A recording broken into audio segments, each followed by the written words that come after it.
Hello, नमस्ते and welcome back. और स्वागत है आपका हमारी टाइम, स्पीड एंड डिस्टेंस की जर्नी में आगे बढ़ते हुए।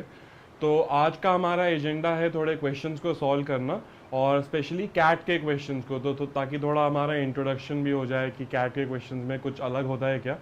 ज़्यादातर आप देखेंगे कि आपका कोर कॉन्सेप्ट ही लगता है, शायद लैंग्वेज में कुछ टर्न्स एंड ट्विस्ट हो, शायद लेंथ में शायद थोड़ा बड़ा हो। कई बार आप ये भी देखेंगे कि आपके स्टैंडर्ड क्वेश्चन से भी आसान है, बट हो सकता है आप सिर्फ उसको देख के डर गए हो। सो एनीवे, इसको एक सिंपल प्रैक्टिस सेशन भी समझ सकते हैं, और हमारा एजेंडा है ये गिवन क्वेश्चन को सॉल्व करना। सो ये डिस्कशन ज्वाइन करने से पहले मैं अज्यूम कर रहा हूँ कि आपको बेसिक फार्मूला पता है, आपने वेरिएशन और टीएसडी का कनेक्शन भी देखा है, और ये सारी इंपॉर्टेंट टर्म्स है कि आपको फार्मूला पता है। वेरिएशन आपको काफ़ी क्लियर है कि टीएसडी में कैसे हेल्प करता है। अगर मैं बोलूँ कि दो ऑब्जेक्ट एक दूसरे की तरफ ट्रैवल कर रहे हैं और उनका मैं स्पीड ऐड करने वाला हूँ, तो आपको इंस्टेंटली पता होना चाहिए। पॉइंट बीइंग कि आपके ये क्वेश्चंस करने से पहले अगर आपने बेसिक फंडामेंटल्स वगैरह किए हों तो काफ़ी अच्छा आइडिया है, बिकॉज मैं क्वेश्चंस करते टाइम पुराने आइडियाज़ को रेफर करूँगा। सो मैं एज्यूम करके चल रहा हूँ कि कुछ बेसिक कॉन्सेप्ट काफ़ी क्लियर रहेंगे। बट अदरवाइज भी आप देखेंगे कि क्वेश्चन में कुछ खास डिफिकल्टी नहीं होने वाली है, हम स्टेप बाय स्टेप अपने कोर कॉन्सेप्ट के साथ ही रहेंगे। सो रिकमेंडेड है कि डिस्कशन स्टार्ट करने से पहले क्वेश्चन शीट के साथ थोड़ा टाइम स्पेंड करिए, पहले खुद का दिमाग लगाइए और फिर डिस्कशन को ज्वाइन करिए। तो अगला सवाल देखते हैं। Q started to move from point B towards point A exactly an hour after P started from point A in the opposite direction. तो थोड़ा लंबा सेंटेंस है, स्टेप बाय स्टेप जाइए। पॉइंट बी से क्यू ने स्टार्ट किया जाना point A की तरफ, एंड एक बात और बोली, exactly an hour after P started towards point B from point A, बोला ऑपोजिट डायरेक्शन में जा रहा था। तो पॉइंट बी से पॉइंट ए जाने की कहानी है, क्यू बी से ए जा रहा है, पी बी से ए से बी आ रहा है। और एक बात और बोली कि ये 1 घंटे बाद एग्जैक्टली 1 आवर, मतलब अगर आप एग्जाम्पल लेके चले और बोले कि अच्छा ये जर्नी 9 बजे स्टार्ट हुई थी, तो आपको पता है कि ये जर्नी 10 बजे स्टार्ट हुई है। मतलब इसके स्टार्टिंग पॉइंट में 9 बजे नहीं है, एग्जाम्पल हो सकता है आप बोले कि नहीं ये 7 बजे है, तो ये 8 बज जाएगा। मतलब जो भी यहाँ पे टाइम है, और फॉर्मली लिखना है तो बोलेंगे अगर ये t इज इक्वल टू 0 पे हमारी कहानी स्टार्ट हो रही है, तो यहाँ पे कहानी t is equal to 1 hour पे स्टार्ट हो रही है, जैसे भी आप समझना चाहें। और क्या बोला है, Q speed was twice that of P। तो मुझे स्पीड ऑफ Q ये भी बताया हुआ है कि twice that of speed of P है। तो मुझे स्पीड का रेशियो दिया है या स्पीड का मल्टीप्लाइंग फैक्टर मिला है, तो मैं टाइम बहुत जल्दी से निकाल सकता हूं, तो ये मेरे काम में आएगा। और क्या कहानी है, when P had covered 1/6 of the distance between 2 points A and B, Q had also covered the same distance। सो वो कह रहा है कि जब P ने 1/6 ऑफ द डिस्टेंस, यहां से यहां तक टोटल डिस्टेंस मान लीजिए आपका D है, वो कह रहा है जब P ने 1/6 ऑफ द डिस्टेंस किया। अभी जब तो आपको नहीं पता है, आपको कोई टाइम तो दिया नहीं है, राइट। तो कुछ तो टाइम लगा होगा P को ये डिस्टेंस करने में। तो डिस्टेंस ये है, speed of the P SP है, और उसको टाइम कितना लगा, हम बोल लेते हैं कि चलिए n आवर्स लगा उसे करने में, राइट। क्योंकि मुझे स्टोरी में नहीं दिया था, तो मैं एक वेरिएबल ले रहा हूं कि P ने जर्नी करी। क्वेश्चन में बोला है P ने जब 1/6 ऑफ द डिस्टेंस किया, तो 1/6 ऑफ द डिस्टेंस ले लिया, मेरे पास डिस्टेंस भी नहीं था। और बोल रहा है जब, तो मैं बोलूंगा कब, n आवर्स के दौरान में उसने किया होगा, मुझे वैल्यू नहीं पता है n आवर्स की। कह रहा है उतने ही टाइम में, उसी टाइम पे Q ने भी 1/6 कर लिया था। सो Q यहां से निकला हुआ है, उसने भी 1/6 ऑफ द डिस्टेंस कर लिया है। लेकिन आपको ये ध्यान रखना था कि Q का टाइम जो है वो N के टाइम से 1 आवर कम होने वाला है। मान लीजिए अगर ये 2 घंटे होता, 7 बजे गाड़ी चालू हुई होती, 9 बजे कहानी होती, राइट। लेकिन 9 बजे की कहानी में ये 8 बजे निकला होता, इसने 1 ही घंटे ट्रैवल किया होता। दैट मीन्स ये अगर n आवर्स है तो ये n-1 आवर्स होने वाला है। तो ये आपको कनेक्शन दिखना चाहिए था। तो अगर ये पार्ट हो गया है, तो इसके आगे वाला पार्ट काफी आसान है। आपको पता है इसने n-1 ट्रैवल किया है, स्पीड क्या है, स्पीड है SQ। तो डिस्टेंस कितना होगा इसका, SQ into n-1 hours, right. तो ये q का डिस्टेंस है, और आपको पता है ये डिस्टेंस और p का डिस्टेंस बराबर है क्योंकि दोनों ने 1/6 किया है। तो this distance is equal to speed of p into n hours, right. इसको 1/6 ऑफ d भी कर सकते हैं, बट ये मैं बाद में इस्तेमाल करूंगा, पहले मैं सिर्फ इनको बराबर कर रहा हूँ। और क्या दिया हुआ है मेरे को कि स्पीड ऑफ q जो है वो ट्वाइस स्पीड ऑफ p है, राइट। तो अभी यहाँ पे मेरा काम काफ़ी आसान सा होने वाला है। मेरे को यहाँ पे मिलेगा twice speed of p into n minus twice speed of p, ये 2sp इंटू -1 करूँगा, is equal to speed of p into n, right. यहाँ पे twice speed of p into n है, यहाँ पे speed of p into n है। इसको यहाँ पे लाऊंगा तो एक spn बचेगा और ये यहाँ से गायब हो जाएगा। बेसिक इक्वेशन के साथ खेल रहा हूँ। और दिस इज इक्वल टू आपको जो 2sp यहाँ से उठा के माइनस को यहाँ पे मैंने प्लस कर दिया। अब यहाँ पे sp भी कैंसिल हो जाएगा और आपको n की वैल्यू मिल गई 2 आवर्स। तो मतलब कहानी बताई जा रही है कि 2 आवर्स में हुआ है। दैट मीन्स p ने 2 आवर्स के लिए ट्रैवल किया है, और आप यहाँ से निकाल सकते थे कि q ने 1 आवर के लिए ट्रैवल किया होगा। अब आपका सवाल था कि p को ये पूरी जर्नी करने में कितना टाइम लगेगा या q को कितना टाइम लगेगा, जैसा भी एनालिसिस करना हो। अभी मैं आपको ये बताऊं, और बहुत वेरिएशन का क्वेश्चन है, अगर 2 आवर्स में 1/6 ऑफ द जर्नी कर रहा है तो पूरा जर्नी करने में कितना टाइम लगेगा। वेरिएशन लेके करना है तो आप कर सकते थे। आपको पता है 2 आवर्स में 1/6 ऑफ द डिस्टेंस कर रहा है, राइट। डिस्टेंस आपको d करना है, मतलब यहां से यहां जाने के लिए आपको क्या मल्टीप्लाई करना पड़ता है, 6 मल्टीप्लाई करना पड़ता है। 6 की स्केल है। आपका डिस्टेंस और टाइम डायरेक्टली वेरी करता है, डिस्टेंस ज्यादा होगा तो टाइम ज्यादा लगेगा। दैट मीन्स इसको भी 6 से मल्टीप्लाई करना है तो आपको 12 आवर्स मिल जाएगा। बहुत सारे तरीके हैं सोचने के। 2 आवर्स में 1/6 कर रहा है, अगले 2 आवर्स में एक और 1/6 करेगा। आपको ऐसे 1/6 के 6 बार ही करने हैं तो आपको 6 से मल्टीप्लाई करना चाहिए। या 2 आवर्स में 1/6 कर रहा है, अगले 2 आवर्स में 1/6 और करेगा, 1/6 प्लस 1/6 को ऐड करेंगे तो आपको 2/6 मिलेगा, विच इज 1/3।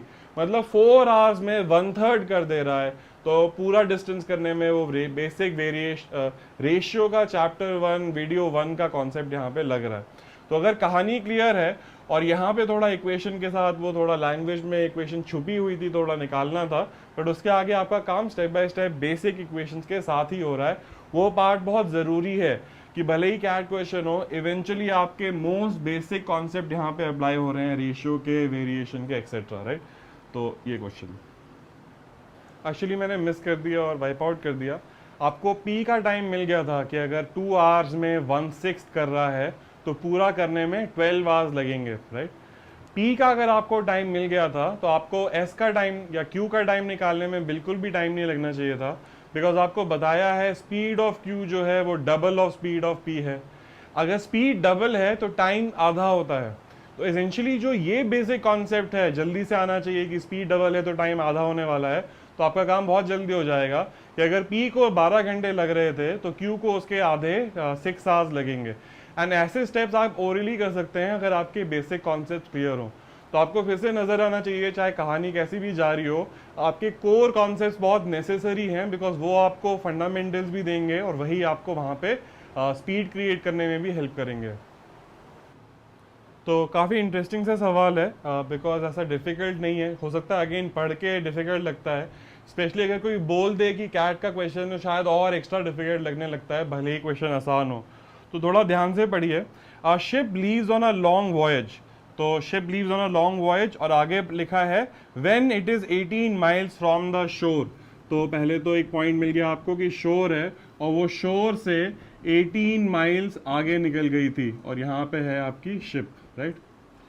और वो शिप और दूर इस तरफ जा रही है, आपको कुछ बताया नहीं है। और a sea plane when it was 18 miles away, a sea plane, so एक हवाई जहाज को यहाँ से उड़ाया और बोला कि उसको जाके एक लेटर दे दो। तो ये आपका बेसिक रिलेटिव स्पीड का क्वेश्चन बन गया। पुलिस जो है वो चोर के पीछे भाग रही है और आपको इनिशियल डिस्टेंस दिया हुआ है। पहले तो एक बार कॉन्सेप्ट रिवाइज कर लेता है। अगर आपसे पूछूं कि टाइम कितना लगेगा सी प्लेन को पकड़ने में, तो आप बोलोगे इनिशियल डिस्टेंस जो 18 है divided by speed of the ship minus speed of the plane. Minus क्यों कर रहा हूं, बिकॉज दोनों सेम डायरेक्शन में जा रहे हैं। ये कहां से आया फॉर्मूला, क्यों है माइनस क्यों करते हैं, ये सब हमने बेसिक में पहले किया है, या आपने खुद से किया होना चाहिए। तो यहाँ पे मेरा काम हो जाएगा, इस फॉर्मूले से भी मेरा काम हो जाएगा। और मेरे को और बताया है कि speed of the plane is 10 times the speed of the ship. So यहाँ पे मुझे ये लिखना चाहिए था स्पीड ऑफ द प्लेन, क्योंकि वो फास्टर है, minus speed of the ship. और आपको बताया है speed of the plane is 10 times the speed of the ship, तो यहाँ पे होगा 10 speed of ship. 10 speed of ship minus speed of ship करूंगा तो मुझे क्या मिल जाएगा, 9 स्पीड ऑफ शिप। ये तो वर्ड ट्विस्टर, टंग ट्विस्टर की तरह है। तो अभी मुझे पता है ये जर्नी करने में 18 divided by 9 speed of ship time लगा होगा। लेकिन क्वेश्चन टाइम का नहीं था, और लकीली टाइम का नहीं था, बिकॉज अगर टाइम का होता तो मैं नहीं निकाल सकता था, मेरा आंसर होना चाहिए था कैन नॉट बी डिटरमाइंड। लेकिन उसने पूछा है how far from the shore does the sea plane catch the ship. तो ये बेसिकली क्या होने वाला है, बोट कहीं आगे बढ़ रही होगी और प्लेन उसे कहीं जाके पकड़ लेगा, राइट। तो अभी मुझे पता है टाइम कितना लगा, 18 डिवाइडेड बाय 9 शिप लगा, राइट। और स्पीड ऑफ द शिप कितनी है, एस शिप है। तो मैं पूछूं ये डिस्टेंस कितना है, डिस्टेंस क्या होता है, स्पीड इनटू टाइम होता है। स्पीड क्या है, स्पीड ऑफ शिप है।